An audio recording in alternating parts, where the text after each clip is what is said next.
beautiful scenes there by the West Indies, and thank you all for joining this evening. Fans from all over the world, in Australia and in New Zealand, good morning to you.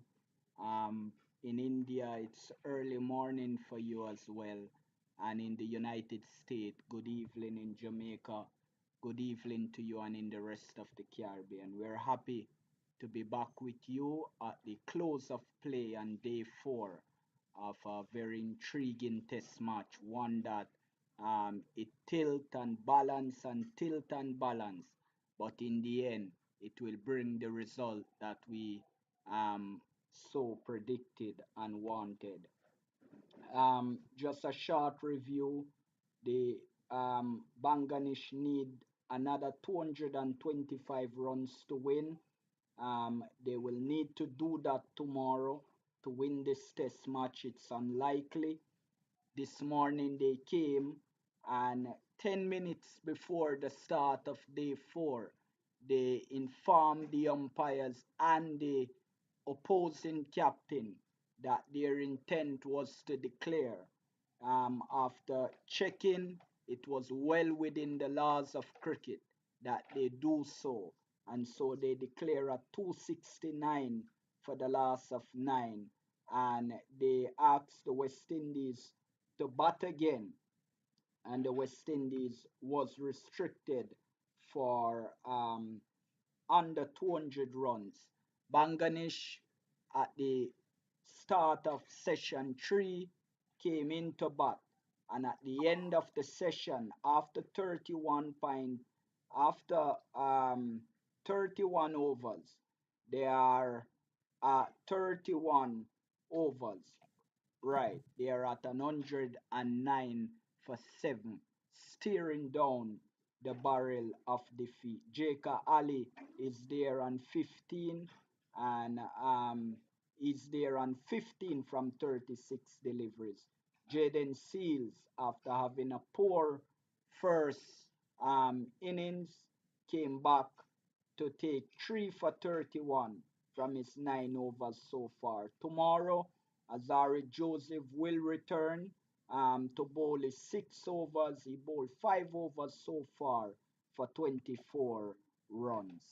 I have with me Cricket Hall of Famer, Mr. Dennis Heath, as you can see on your screen. We also have Cricket Hall of Famer John Melbourne. He's also a journalist. And we have the Honorary Secretary of the Cricket Hall of Fame, Mr. Dale Brown, as we look to review day 4, a fascinating day indeed, where we see 17 wickets falling. It could have been possible 18 wickets, but the unexpected declaration from Bangladesh. In your years of covering cricket, Hall of Famer Heath, have you ever seen something like this?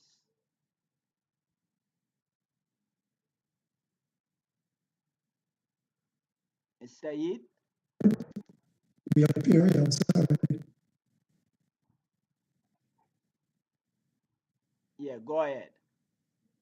I was going to say good morning to my fellow panelists, Mr. John Melbourne and Dale Brown, and of course, Mr. Codlin himself.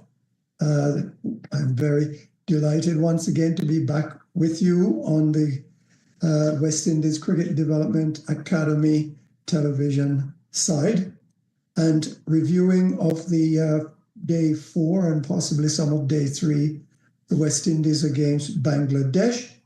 It is very obvious that today was a very intriguing day's play, with the starting out with the declaration by Bangladesh with just enough time for the West Indies to decide to bat or forfeit an innings, which of course we knew wasn't going to happen in terms of the forfeit. So the West Indies was forced to bat. They came in, and we saw a very pathetic effort on the part of the West Indies batters. They did not appear as if they came in with a plan or with a mindset. It would appear very much that the early and short declaration by Bangladesh took the West Indies by surprise, and their batters just did not get themselves in that mental frame of mind that would allow them to come in and perform adequately. They jumbled, they were nervous, and they certainly were very hesitant. And as we saw, it came through the entire innings. And that's not to take away from the bowling of the Bangladesh to Taskin Ahmed. Wonderful spell of bowling, and he got the rewards with 6 wickets. But bearing in mind that had the West Indians been more prepared mentally, the bowling was such that it should not have caused the type of havoc that it did bring about.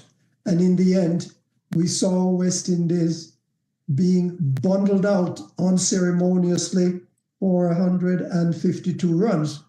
This is a lead of about 350 approximately, which is about 50 runs short of what we discussed and thought might happen 2 days ago when we discussed this test match. So here we are at the close of play on the 4th day with West Indies fighting back, chasing that knockout for the Bangladesh, who has to score 350 odd runs in order to, or 30 odd runs in order to win. Seems highly unlikely at this stage that they can do this based on the fact that they've lost 7 wickets at this point. So with that early summary, I will pass it back to Junior Codlin. Yeah, thank you for your thoughts, Cricket Hall of Famer Dennis Heath. Hall of Famer John Melbourne, the captain Craig Brathwaite again, failing to get to an half century, but admittedly in this second innings, his strike rate moved up to 65.7 one runs per over, with 1/4 from his 35 deliveries that he faced. In the first innings, his strike rate was 10.53 runs per over with just 4 runs. Are we beginning now to see Craig Brathwaite moving back into a bit of form, or do you want to expound on the lack of form from the West Indies captain, and if West Indies cricket can go on any further with a leader that seems as if he's past his best? Thank you so much, Junior, first of all, for inviting me once more to be a part of the West Indies Development Cricket Academy TV broadcast or review, preview of West Indies cricket. And certainly a very good afternoon, good morning, good night to my fellow panelists, Mr. Dale Brown, Mr. Dennis Heath. It is my belief that if Craig Brathwaite doesn't bat well in the Jamaica Test match, it could very well be his final Test match for West Indies and as captain. I think after the series, again, if he doesn't bat well, we could very well see a new captain. I think in his last maybe 10 innings or so, Craig Brathwaite passed 50, I think, once. And, being the captain and opening the innings, he has to be the tone setter, especially since it's basically an inexperienced or young West Indies squad in terms of cricket.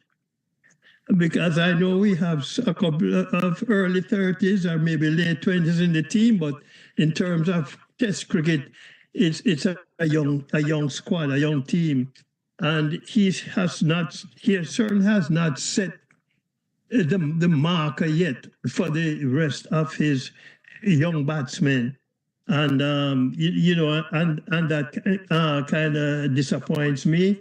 I am looking for more from Craig Brathwaite at this point in his career.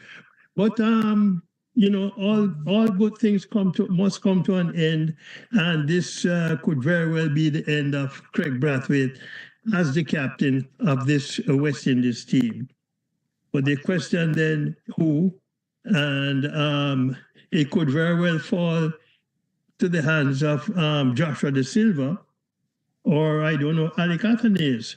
But we shall see after the Jamaica Test match.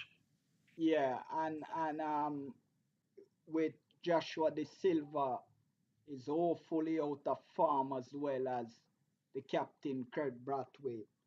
Um, Mr. Brown, Kimar Roach, the old veteran, came today and he showed up for the West Indies, held his own with the bat again, and had to come out with the ball and do the honorable job. 8 overs on the trot today, one maiden, 20 runs, 3 wickets. Continue to hold his economy rate of less than 3 runs per over, 2.5 runs per over from Kimar Roach again. You have heard a bit before we lost our view for the day. From our partner. You have heard a bit of his interview, the reflex catch that he takes, and all that went on today. Kimar Roach showing his worth again.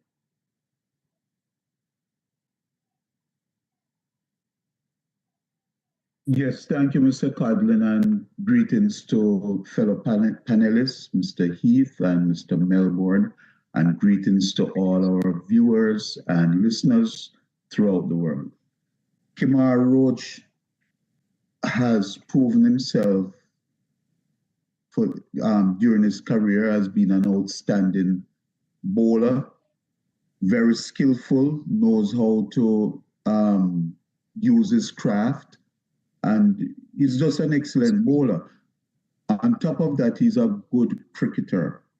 And we not only owe him for his bowling, outstanding bowling, but that stand that he was involved with Greaves. Yeah. Greaves credits him, Roach, for guiding him and helping him towards making a century with his advice. And Roach apparently must be a student of mindfulness or mind power, because he advised him to take each ball in the moment and just focus. You get this ball, play it on its merit, and then dismiss it from your mind, and then refocus on the next ball. So obviously Greaves learned a lot from him, even though Roach himself is not a batsman. But he said, watch and see how I play with my limited abilities, and you are a better batsman than I am, so you can do better than I did, so, or I'm doing. So from that point of view, yes, his reflex catch, wonderful. That's setting an example as the elder statesman in the team. And then his bowling. And being a steadying influence, it's great. I was not so sure about him playing. I was not very enthused about him playing, but now I cannot say anything about it, because only Jaden Seals has taken more wickets in this match for the West Indies than he has. Seals has 5 wickets and he has 4, and they are both bowling very well. So I'm very impressed with Roach. Don't expect anything less from him at this stage of his career. It's a matter of stamina. It's a matter, can he play back-to-back test matches, and can he give you that same effort? But certainly in this game, he turned the clock back to a great degree. So I'm very happy for him. Absolutely. Thanks. Absolutely. Acquit himself pretty good. Hall of Famer Dennis Heath, how troubled are you? 4 consecutive drop catch off Shamar Joseph. You have been very critical of him not holding his own and him needing guidance and need to put the balls in the pass areas since we started coverage of this Banganish Tour of the Caribbean 2024.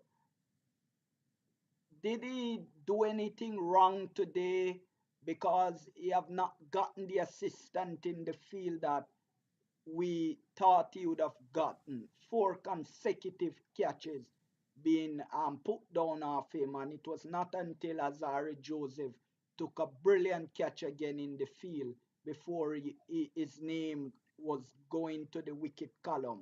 And in that same breath, are we now seeing that Shamar Joseph is taking your advice? Uh, well, at least what we saw today is we will no longer be subjected to the statement that only Alzari Joseph has had that many catches dropped off his bowling. Certainly, it's a little disappointing and disheartening to have seen those four catches go down, but in truth, they were not four very easy catches. They were hard catches to have made, and unfortunately, one of the four perhaps should have been a cakewalk, but nonetheless, it's unfortunate and it's one of the facts of life when you're a quick bowler. I'm somewhat pleased to see that Shamar was bowling more of a line and length and not as many of the short pitch deliveries. But I would still counsel him to focus more on his length and his deliveries and to cut out those short pitch deliveries except as a warning shot across the bows for batters. And I think from time to time when Alzari bowled around the wicket to the left-handers, he seemed to do a whole lot better than when he bowled over the wicket to the left-hander. His deliveries are much, much more in line and on a length and more difficult for the batters to get away with. Now, you asked the question earlier about Brathwaite. He's probably not his final match, as West Indies have a way of using players in and out with a lot of frequency. Brathwaite, in my opinion, should perhaps bat lower in the order by switching with perhaps Athanase, who's an opener. From the lower order, maybe number 4, number 5, that should help to bring him back into the fold. Otherwise, it's very likely that he is looking and knocking on that door. Well done to Kemar Roach.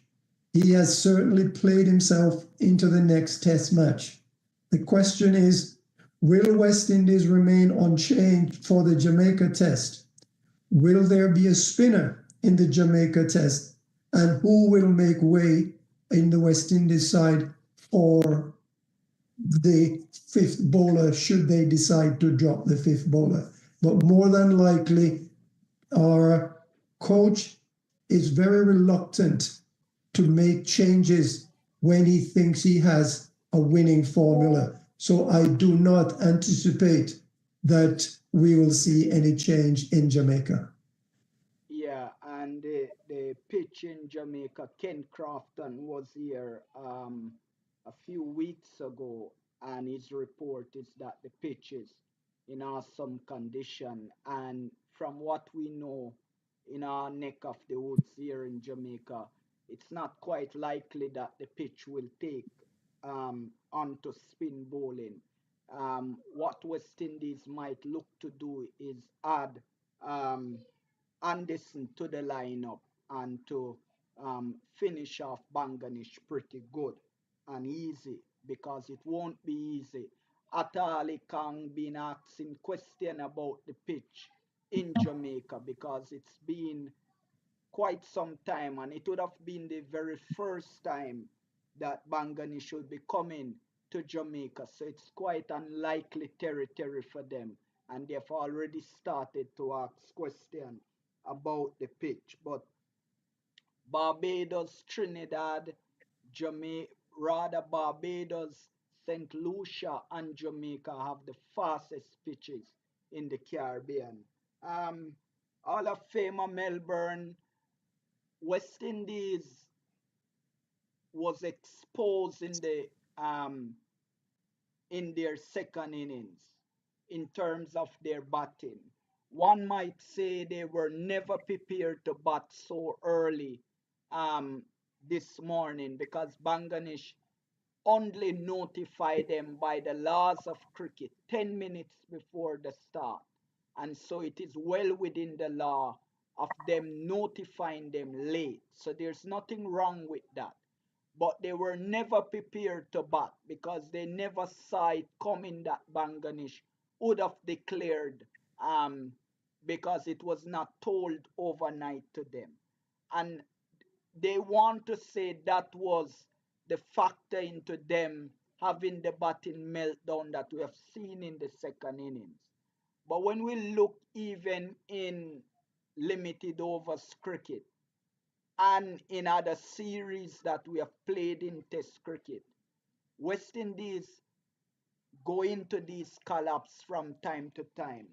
And so Floyd Reefer and Jimmy Adams' job is now being called into question because West Indies having these problems from time to time. What are the batting coach doing their job properly? And the next, are the players adapting and paying attention to detail? What is the fix to West Indies batting issue? Because even against a weak, lonely Bangladesh team, we continue to have batting meltdown like we have seen in the second innings of this first test match. Thank you so much, Junior. You know, I have not been on with you guys the last couple of occasions, but it's so funny. At the end of day 3, when Bangladesh were, 269 for 9, I said to myself, if I were Bangladesh, I would declare and try to get West Indies out for a reasonably low score and then have some time to try and make the runs. You know, you talk about mind power, and we talk about mind power all the while. This is Test cricket.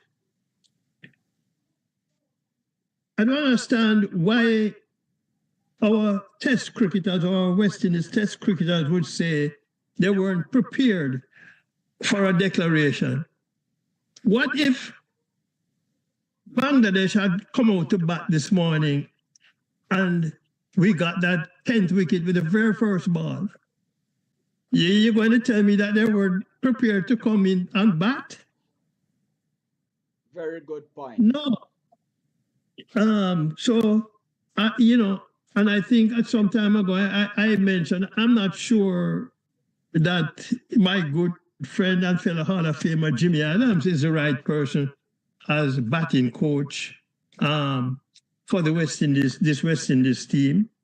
You know, Jimmy had some problems as a batsman when he was a test player after he got hit. So I'm not sure he's in a position to really psychologically impart the information necessary for our young batsmen now. Where are some of our former great batsmen, Sir Viv Richards, Sir Gordon Greenwich, and Alvin Kalicharan? Where is he? Not part of the West Indies cricket makeup for the test matches to try to guide our young batsmen through the rigors of test cricket. And I was hoping if we got Bangladesh out early this morning, that we could go there and bat and say, give them about 350 runs without being bowled out. I am disappointed that we got bowled out.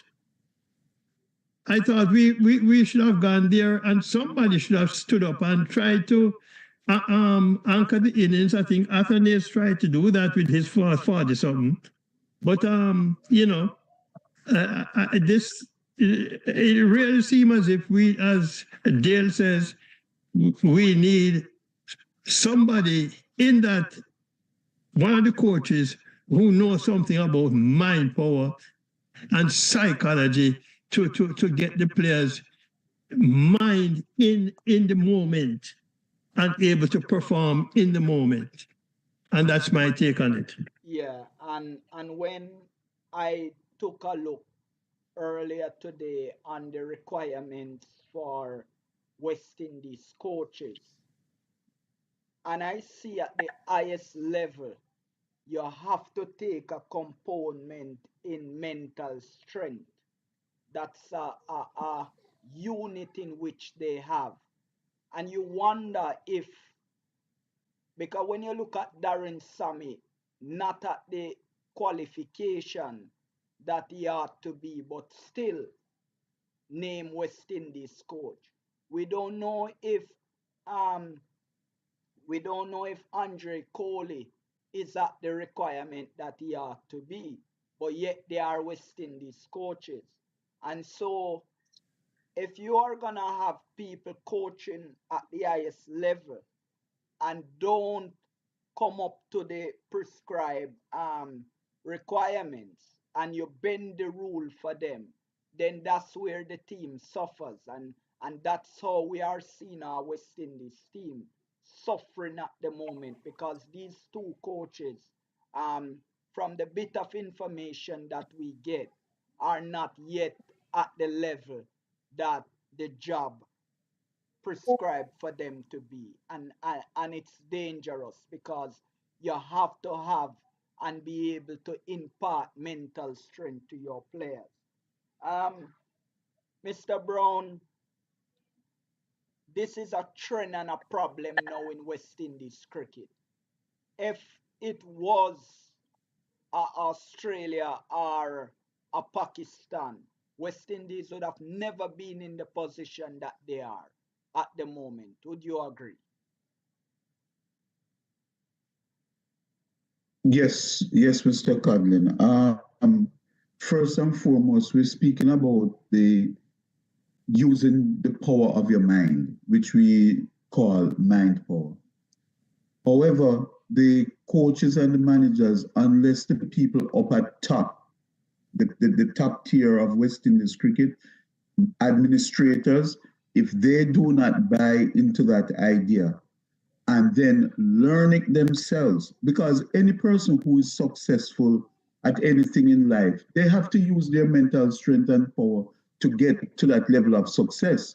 The problem is they don't do it intentionally in given situations. They do it to benefit from it for that given situation, but not overall. And all of us, we may be guilty of it at some time or another. But we mention the mental strength, if it is not practiced by those who are teaching it and by those who are trying to learn it, it's going to go for naught. Because if you're practicing it, you are prepared to bat at any time. And you know that at any time, an opposing captain can declare the innings closed and ask you to come out and bat. We have seen it happen several times. One of the most famous times was when Michael Holden, I think it was 1976, was bowling to the Indians, and they were afraid and thought that they were getting hurt, they were getting hit. So the Bishan Singh Bedi, the late great spin bowler, declared the innings closed rather than risk injury to his players. And I wonder, and I can't prove it, I'm just wondering if Alzari Joseph's attack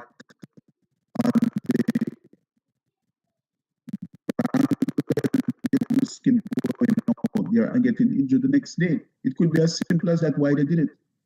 Because to me, what Alzari did was really uncalled for, and we could have mopped them up from yesterday evening. Yeah, You know? But let's look at it. Azari yesterday and his interaction with the Banganishi batters at the lower end, his attack on them yesterday was well within the laws of international cricket, and hence there's no action being taken against him. And because if we are in Australia, and if you can see back in January when we were in Australia, Shamar Joseph got a ball blunt on his toe, almost render, almost could play the test match, but yet he came back and win us that test match. So we have seen other cricketers, even our batters face it. The law allow you to throw the ball back to the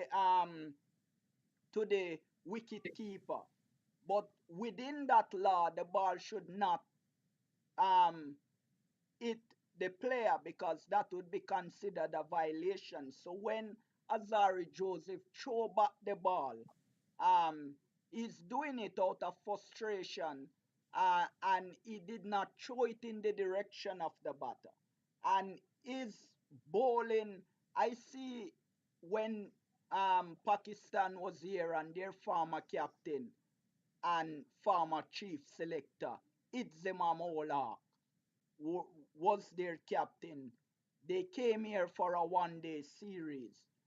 Brian Lara was the West Indies captain. Itzimam Olak and his team was hammering West Indies. Brian Lara told our former opening bowler, which is his name is escaping me, is Jerome Taylor of Jamaica. Brian Lara told Taylor, we are going after his body. We are going to attack his body now. And what they did was to set up their short leg and set up. And Itzima Molak received two balls on his body, and he was fending the third time, and that ball went up for a leading edge, and West Indies got his wicket. Pakistan lost the test match thereafter because after the resistance of Olak, the wicket started to fall. So what Azari Joseph did yesterday was well within the laws of cricket. And that's why you didn't hear any news or anything that came out. Banganish was never supposed to come into this test match and last so long. And it is the deficiency of our bowlers not being able to do what is, because if we're going to tell Azari Joseph not to get into the face of these Banganishi and make them uncomfortable. You're correct when you said it was the fear of Azari Joseph why they decide to declare. And so this is what West Indies cricket need. Somebody to drive fear into the opposition. You know, and I want to commend Azari Joseph for his professionalism yesterday, not throwing the ball at the batter, but throwing it to the wicket keeper because that is well allowed within the laws of cricket. Azari Joseph is not the first bowler to use the ball and get physical with a batter in terms of bowling it on his body. You remember when the West Indies was here at Sabina Park and the English knock out Shivnarine Chandapal, and Fidel Edwards and Jerome Taylor returned the favor in the next innings. And so people must not forget that cricket is played sometime these ways within the laws of the game. The laws does allow for these things to be done because I mean you do have this is fight, this is cricket, and it's when Azari Joseph the other day got boisterous and walk off the field. That is not acceptable. But for them to have a go at each other, because the batters felt as Ari Joseph was bowling too aggressive, they started to say some things to him. Then he started to reply. And at no time did I see, and if any of you see, the umpire spoke to Azari about what was happening yesterday. I would encourage you to see it. But from what I saw yesterday, the umpire didn't have any reason to talk to Azari because he was never saying or doing anything that was against the Yeah. code. And if he was, he would have been charged by the match referee last night coming into today. Right. If you'll permit me, Mr. Go Codlin, ahead.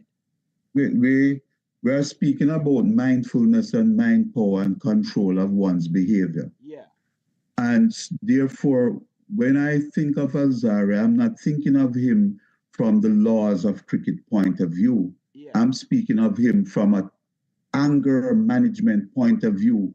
Because when I watched him yesterday, he was basically blowing steam from out of his ears. He was angry. yeah, So I grew up in a time when Colin Craft was the most vicious fast bowler in West Indies.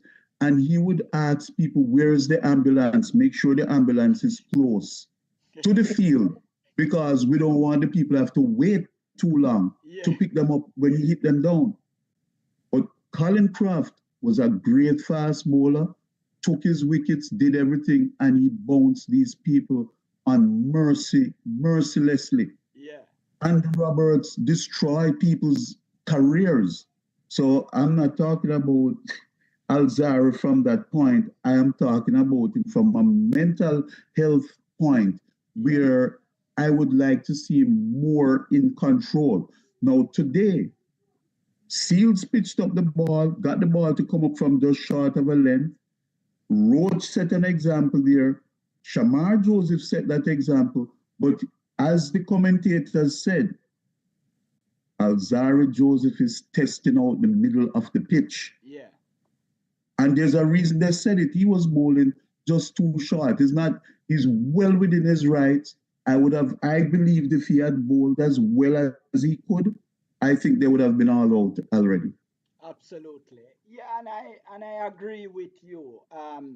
But cricket West Indies, and this is what I spoke to earlier when I have done my research today, that these two head coaches, from the bit of information we gather, are not at the level that they, cricket West Indies, put, that the coaching certificate that they possess does not meet. And I don't know if it would have reached it already. But when you're going to bend the rule for these coaches because you want to get them in, then the team will suffer. Because, I mean, everybody that coach must be at the requirement so the team does not shortchange. And one of the What is units, it? So what is the requirement? one of the unit is that you have to have the mental strength, the coach mental strength. That's a So requirement.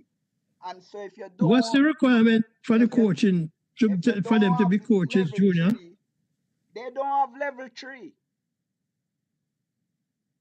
And But it, but level but but three Kohli cover has an mental Australia strength. level. Kohli has an Australia level 3 and a level 2 West Indies cricket board.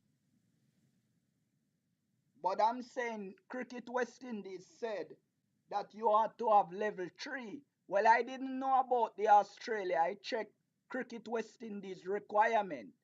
And Darren Sammy is not at level three. And as you alluded to, Kohli is not at level three. But Cricket West Indies said that their coaches must have a level three certificate. And in that level three, it covers mental strength. And so the rule should not be bent for these two gentlemen, because what we are asking for is some mental strength within our team.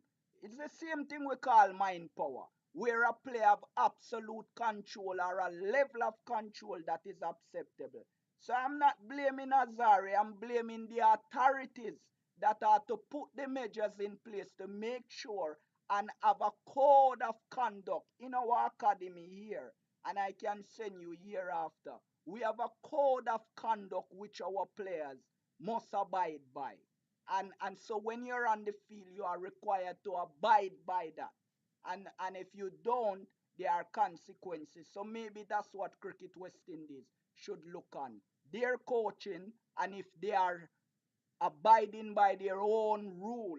And I'm gonna try again to find the Yeah, but requirement. just for information, I'm looking at it says coaching career for Andre Coley, and it Yeah, says following a short first class career, Andre Coley embarked on the process of becoming a certified cricket coach and is accredited to the West Indies Cricket Board Level 2 and Cricket Australia Level 3 programs. yeah, yeah, and I agree with that. But West Indies said that Darren Sammy have not yet acquired his level 3 certificate in coaching, and it's a But requirement. that's Darren Sammy. But what about Coley has it? Yeah, Kohli has an Australia level 3 certificate. And if Cricket West Indies is going to say that their coaches must have a level 3 certificate, well, maybe Australia one is more advanced than West Indies. So we'll give that. But what we are saying now, where is the coaching for our batters? Why our team keep breaking down mentally when they go to bat in every series? You remember that collapse against South Africa, you remember the collapse against England, you remember the collapse against Australia, and now we have a batting collapse against Bangladesh. Bangladesh that is ranked below the West Indies. Bangladesh Mhm. that is not at the level that they are to be. Yet, West Indies is having a batting meltdown under Bangladesh.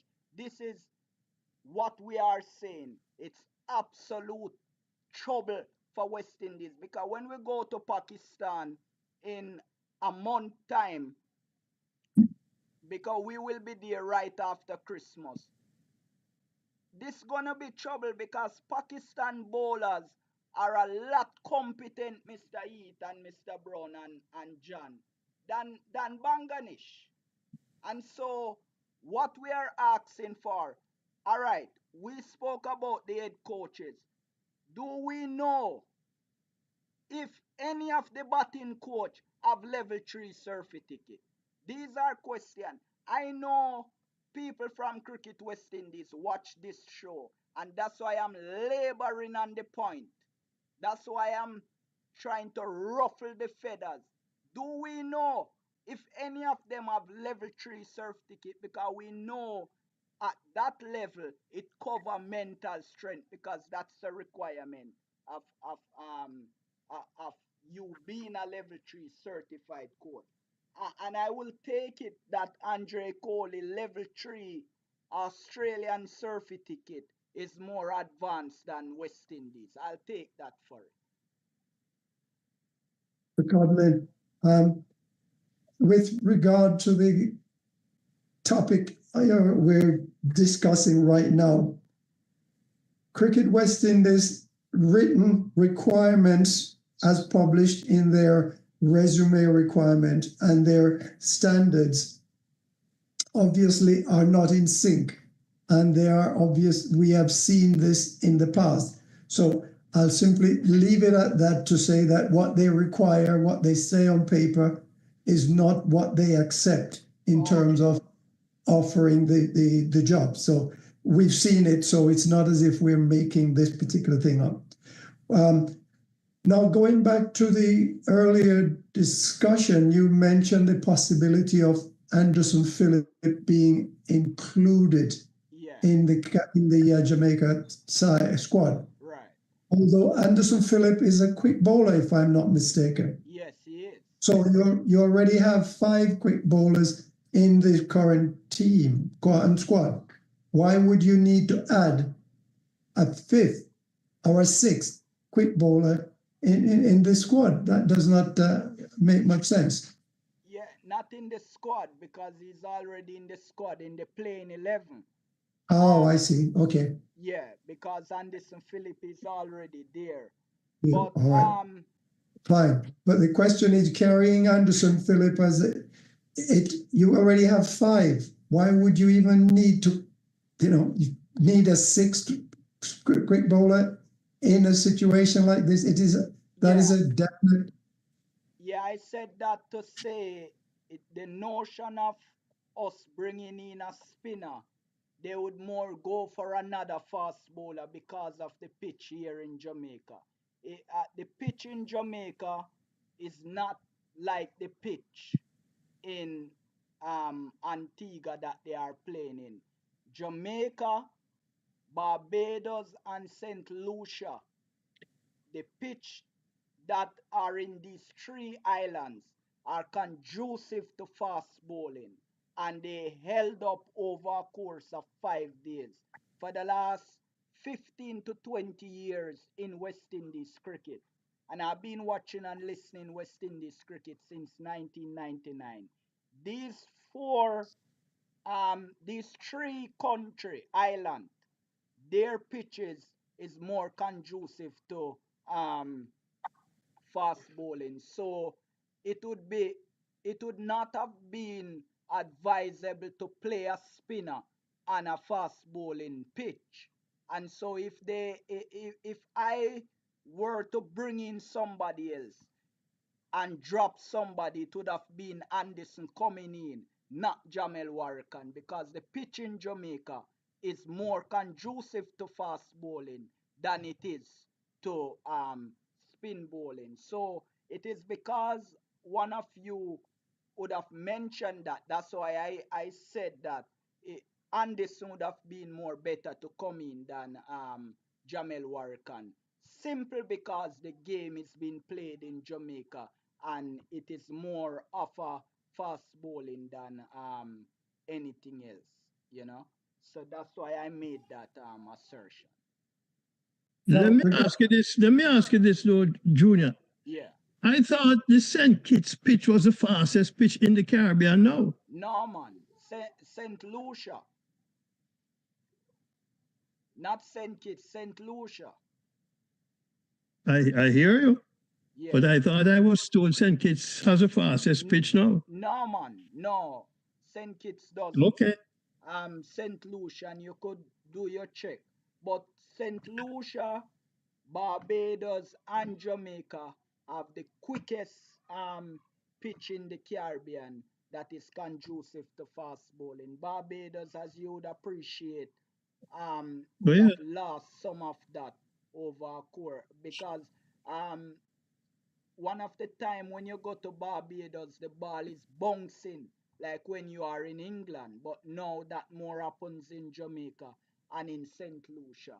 Why Jamaica would not readily come to you? Remember this, that we have not held international cricket here in Jamaica for quite some time now. And test cricket have not been played in Jamaica for more than 3 years now.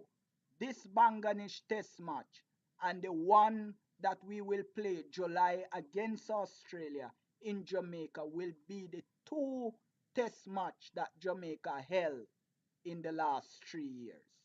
And anyone that is watching us now can go and research that.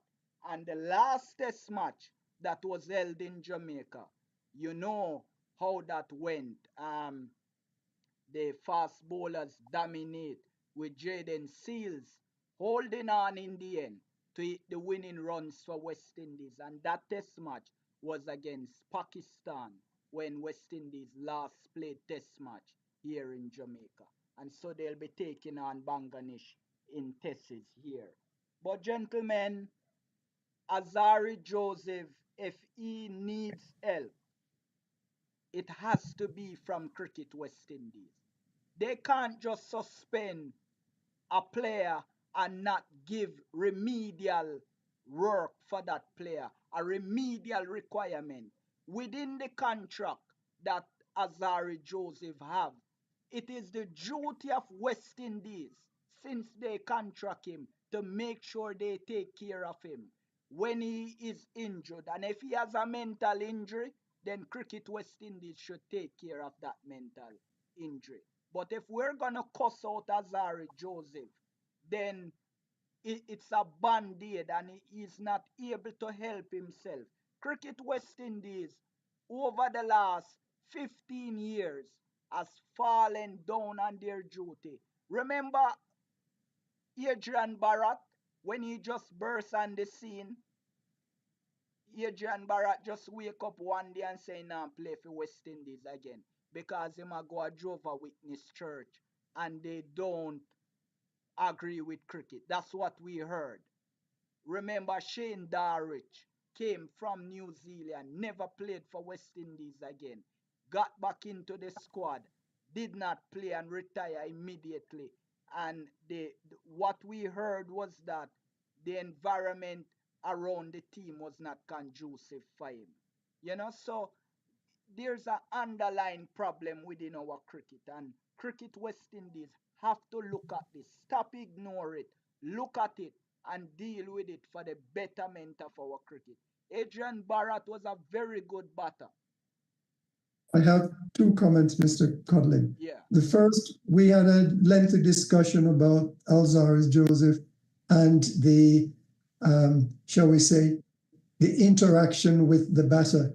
And you mentioned that he obeyed the law of the game. But we should also remember that cricket is a sport that says you not only play to the law, but you should remember the spirit of the game. Yeah. So we have to take that into consideration when there is such a thing as a friendly banter, but then there is also that aggressive, verbal attack or of the sledging kind, which has been certainly outlawed as being against the spirit of the game.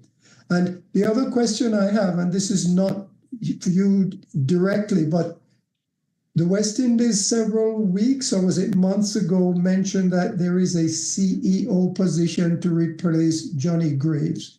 Yeah. What do we know of the CEO position and the ads and whether or not there are any application? What is happening in that regard? That will be filled in January. They did make a comment that an interim CEO would have been in place, and then the new CEO will start work in January. So that's not after after Johnny Greaves leave, an interim CEO would have been in place that we know is in place, and then in January the new CEO after the recruitment would have come into place. They also, while you mentioned that, are looking for a commercial officer at the moment, and that commercial officer, yes, that commercial officer is required to drive new sponsorship and partnership revenue, secure commercial agreements, identify and create and define assets and rights. The commercial officer will deliver high margin returns and optimize revenues by driving the communalization uh, of the ticketing and hospitality programs across all CWI events. Application window deadline Monday 25th November to Friday 6th December. So the application it become online today. It's today the 25th. It And is. right, and the deadline will be the 6th of December 2024. So they are looking for a commercial officer, and their advertisement begin today. And so I'm glad you mentioned that because they send us this to make sure we get out. So vacancy, commercial officer, is needed for Cricket West Indies. So any of our viewers that is equipped and think you can do the job, please go on their website and apply. And let me just respond shortly to the spirit of cricket um, uh, notion that you just brought up. I'm fully in agreement with that. And Azari Joseph, once again, our players are too friendly with the opposition. I think that. Our players, because when you look even at um, Sherman Meyer, John Melbourne, when he is playing for Cricket West Indies, or he's laughing with the opposition and how they are, you know. I'm not saying that you are not to be friends with the opposition because there's a lot of franchise cricket going around. But when you're playing for West Indies, you have to be serious. And when the game ends, then but the battle is on the field. And maybe this is why our team is performing, because we don't treat the opposition as an opposition, but we are treating them as a friend. West Indies was playing India at the Queen's Park Oval in 2019. Evan Lewis was going on very, very good.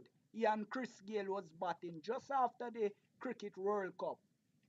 Virat Kohli went up to um, Evan Lewis and said something to him. And after that, Evan Lewis had gone AY. He bat the ball up in the air and they got his wicket, and West Indies started to slide. And it is rain that caused us not to lose that match. And so um, we have seen Australia in the past, how they sledge. We have seen Joe Root, how he sledge Shannon Gabriel. And so, are we too friendly with the opposition and they are not friendly with us? So for the spirit of cricket, it should be maintained, but one should realize when you get on the field, you are in a battle. I don't dispute that, but one can be serious with your opposition without necessarily displaying outright hostility, because we have to remember, if we think that we have a bowler who's capable of bouncing batters, the other side also have bowlers who is capable of bouncing our batters, meaning that it takes two to battle. You can still have a friendly tussle within the spirit of the game. You can be serious, but smiling and speaking to your opponent or people you know is not necessarily a good idea for the spirit of the game as we know it. Yeah, absolutely. I agree with you. But West Indies going forward have to do what they have to do, and the West Indies will be here Wednesday evening in Jamaica, getting ready for the second and final test match of the two-match test series. But at the moment, Mr. Melbourne, your final comments and your expectation from West Indies tomorrow, your prediction, should this game be wrapped up 1 hour into day 5? Well, barring the unforeseen, which is rain, I expect us to wrap this up before lunch and go to Jamaica one game with a 1 game lead. Yeah. I also don't expect the squad to change for the test match unless there's an injury that we don't know about. I see no reason why we would change the squad. I think Dennis mentioned earlier about with Craig Brathwaite at the top of the order. I don't know if this is an opportunity for him now. Maybe drop himself in the order. I mean, over the years we have seen where some of our top batsmen who became captains. Sri Lanka when he was hiding from Chamenda Vals. Well, yeah, but we have seen in the past where some of our test captains of the past, once they become captain, they drop themselves down in the order. Yeah, And recently, Sheo done that. Remember when he wasn't the captain, he was opening the batting. Since he got the captaincy, he started to bat at number 4. So you are there you go. correct. But I don't know. And Craig Brathwaite certainly not a number 4 batsman. Right. Probably have to come at about 6. You know, um, Bravo. he's not. He's not at number 4 or 5 batsman. Come 6 or 7 for that matter. But I expect the team to be what played that first test. I don't anticipate changes unless there's an injury that we are not aware of. Yeah. You know, and so far so good for West Indies. I really don't care how you win as long as you win. Absolutely. As long as you win. Yeah, Mr. Brown, tomorrow, best 10 o'clock local time, 11 o'clock local time, rather there in Antigua, are the worst lunchtime, getting these last 3 wickets. Well, ideally, I would expect the game to be wrapped up within an hour, as you said, and certainly not going beyond lunch. Absolutely no way. At this point, we need West Indies bowlers, fielders, and captain to be very clinical Yeah, in their execution. The thing is, take 3 wickets and then talk all you want to talk. Chirp all you want to chirp after you take the 3 wickets, but not before that. And remember, when you're winning, win gracefully because you don't want anybody to beat you and throw it in your face. So when you win, do it in the proper manner and let the person know that you expected to win. yeah, Because the only time you act certain ways is when you did not expect to win. So I expect them to win easily tomorrow, and I would love to see either Seals or Roach end up with a 5 wicket haul in the second innings. yeah. And Mr. Eat, your prediction for tomorrow? Oh, let me piggyback on a comment made by Dale, and that is the captain need to be clinical, which I'm taking to say that we saw in the start of Bangladesh's second innings this time, that the opening bowlers made the strike, but there was a chance and the opportunity was there to be clinical in rotating. You've got 5 quick bowlers in the side. You should have been rotating those bowlers to get a quick action and the possibility of early and more advanced taking of wickets. Instead, we had the same bowlers going through the paces, and you still had 5 other bowlers sitting behind you. So you have to be clinical, you have to be demonstrative, and you have to use your strike. Use what you have. You have the weapon, so use it and be decisive, being definitive and being aggressive with it rather than having us continue to labor. So yes, the West Indies will, I hope, finish the job barring rain, and it doesn't matter whether they go all day, just so long as they take care, be clinical, and do the job that has to be done.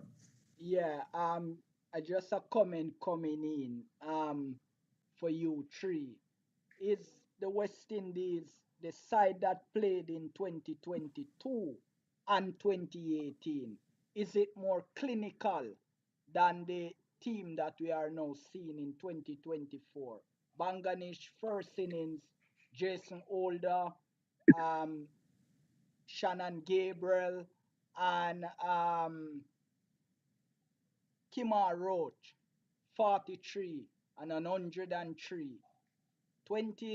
18, 43, 2022, 103 in the first innings. Was that attack more clinical than the one we see on show now? I think they were certainly more mature at that stage of their career. Of course, Roach was what, 6 years and 4 years younger. So he was very mature, had a lot more energy, and I would say, all things considered, probably a better bowler because he was more in his peak at that time. And Shannon Gabriel was a very good bowler. And we speak about mental toughness or whatever. You mentioned Lewis's exchange with Kohli. Yeah. Shannon Gabriel was bowling to Joe Root and giving him all types of trouble. And Joe Root winked at him and made a suggestion to him and winking at him, which indicates some type of sexuality. And it's Gabriel who responded to it because he allowed Root to get under his skin. And from that game, he was never the same bowler. Absolutely. So when these opposing players use their brain to get under your skin, you have to have something to counteract them. That is the reason why I don't stand for Marlon Samuels, but that's why not even the Australians could mess with him. Right. Afraid of him. Yeah. And I'm not saying he was right or anything. I'm just saying he had the right attitude towards things like that. He knew how to shut you up. Yeah, and most of his shutting up went in his batting. At the right time, yes. Absolutely. John, 2018, 2022, 2024. Well, as Dale mentioned, at that time, Kamara Roach, Shannon Gabriel, they were probably more experienced bowlers at that time. And let's face it. The coaching staff, the big man himself, Ambrose, and then Roddy Ezrick, James Franklin now. Yeah. But I do question the coaching staff that we have now in West Indies cricket. And I always wonder why some of our really top players of yesterday not involved in West Indies cricket, so to speak. And, recently you had Des Haynes as the chief selector. I didn't think he should be chief selector. Probably the batting coach, but I think sometimes we are critical of what we see going on, and we're not privy to the inside information. So sometimes we have to just wait and see. I seem to believe that we have a squad now, a test squad that just needs more cricket, more exposure, more big time cricket. You look at, and we're critical of Craig Brathwaite, but how much cricket has Craig Brathwaite played, big time cricket, since his last Test series? Right. So we need our Test players. Well, and I'm a believer in putting together a squad that plays all formats of the game so that these guys are constantly playing top-class cricket. Yeah. And that's why Craig Brathwaite should go in your estimation, because he can't play ODI or T20 for West Indies. He can, well, I don't know if he can't. He just played. And this has been his style from he has been an under 19 cricketer. Yeah. So maybe. And Mr. Heath, what Bishop was saying today, that Craig Brathwaite being there since he's a teenager, do you think that statement is in support of West Indies continuing with him despite of his poor batting form? No, I read that as to say he's had a lot of experience, and he's not showing that in his present day, for rather the most recent forms. Okay. So that is what I believe he was actually pointing out. For the number of years he's been there, and a lot more is expected of him. And the other point is, in terms of keeping himself in the game, Craig Brathwaite national, his country, his Ireland, has a ODI squad and a T20 squad. And somehow he should have involved himself at the ODI level, if not the T20 level. The ODI level would have been a place for him to keep his eyes going and keep his experience. And so he is certainly delinquent and allowing himself not to be playing cricket more often and to be relying on this every 2 years test match series for him to keep up to date. So definitely the ball is in his court to become more aggressive and more demonstrative as far as playing more cricket. Yeah, and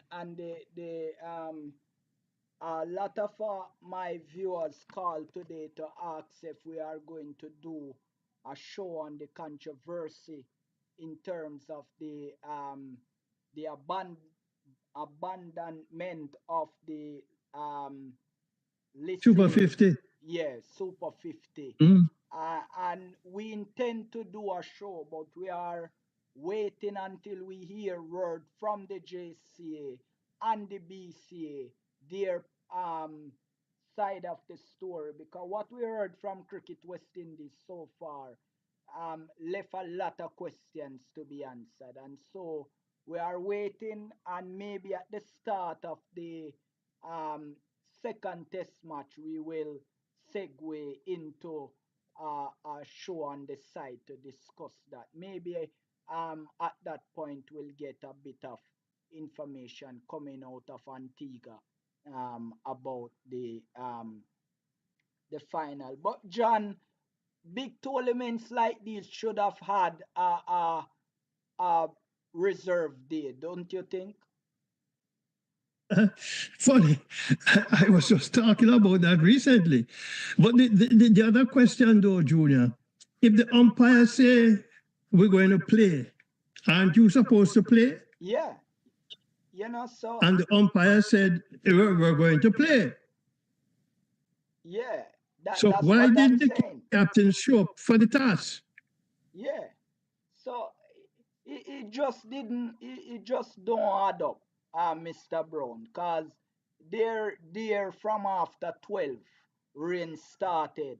After 6, they are still there. And so how does the captain not, the two captain don't show up for the task?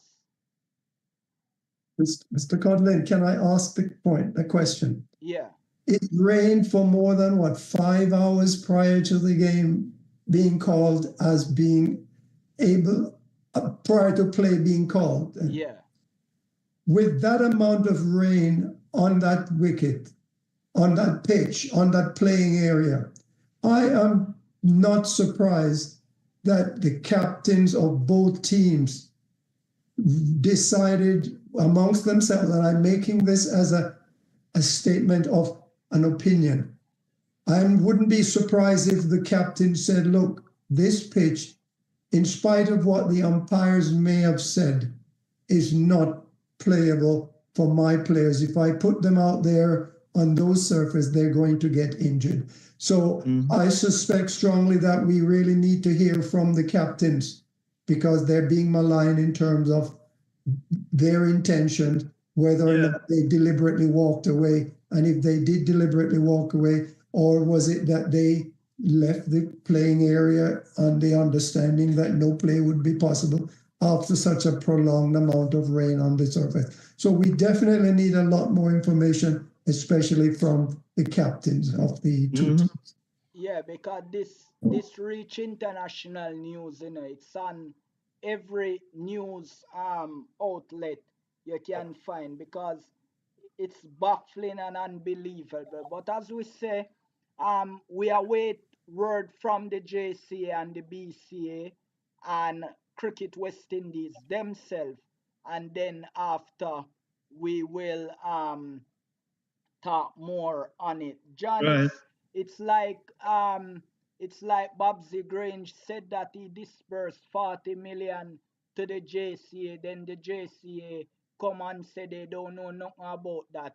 They want a meeting Wednesday with the government to talk about Yeah. that disbursement. So it pay chaka chaka business a go on, and we can't it make it hard for people like us to talk, because Yeah. we are not talking from an informed position, because we're not getting the informations like we are to get it, and that's why nobody no want sponsor with cricket.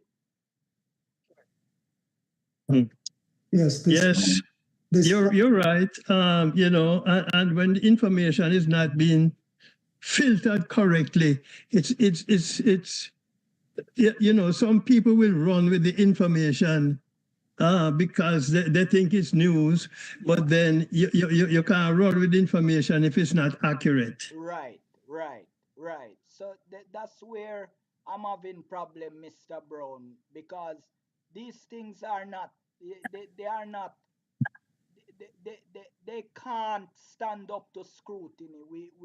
We are in big problem with our cricket these days, and how it's being um distributed out to people. This information, it's pretty bad. It's bad.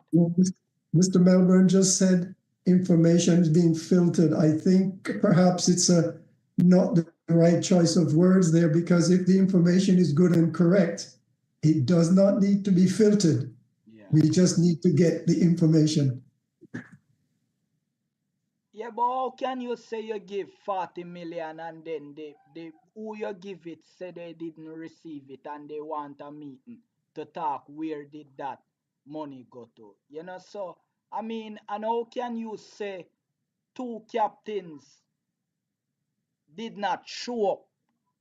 It's best if you said the two captains decide among themselves that So they are right, not going to play, because in their estimation it is not safe for play. that is how I want to think about it. But yes, we're not getting the information from the captains, and we're not getting information from Barbados Cricket Association and Jamaica Cricket Association. We do have a statement from Cricket West Indies in which they made the comment that the captains, essentially, they're putting the blame on the captains, and as a result, they say they will not award the championship this year. Neither will they award Prize the money. prize money. Yeah. But this should have been something that would have been decided if, for some reason, the players may have thought, the captains may have thought, if they didn't play, they would share the prize equally and be declared joint winners, which I suppose, under different circumstances, since they are the last two standing, it stands to reason that they should have been declared joint winners in the event that circumstances prevent the match from being played. Yeah. Share the booty. Yeah, I totally agree with you.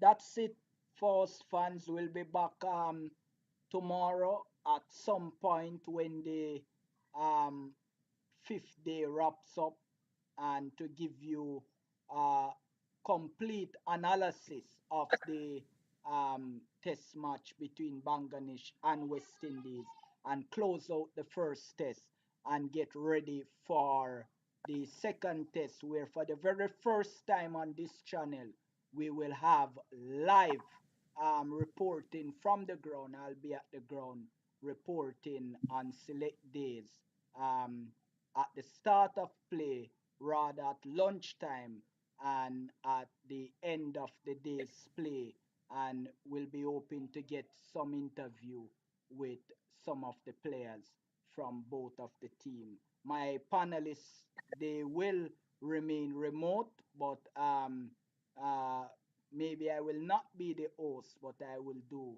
the report and send it in and also live. Thank you for joining us. Honorary Secretary Mr. Dale Brown, thanks for being with us today. Honorary Cricket Hall of Famer Dennis C., thanks for being with us. And Cricket Hall of Famer John Melbourne, thanks for being with us. President of the Cricket Show USA, Mr. Leon Francis, could not have joined us this evening, but I'm sure he will be with us for the closing of this test match come tomorrow. Thank you, members of the panel, for joining, and thank you, viewers, for sitting and listening to this extended close of play show where we cover almost everything this evening as it regards to West Indies cricket and its operations. We do it because we love the game and we want to see it in better state than it is now in. We leave you with scenes of West Indies celebrating, and we hope this celebration will be tomorrow as well when they finish off Bangladesh and give them what they had coming all along. Thank you for joining, and goodbye for now.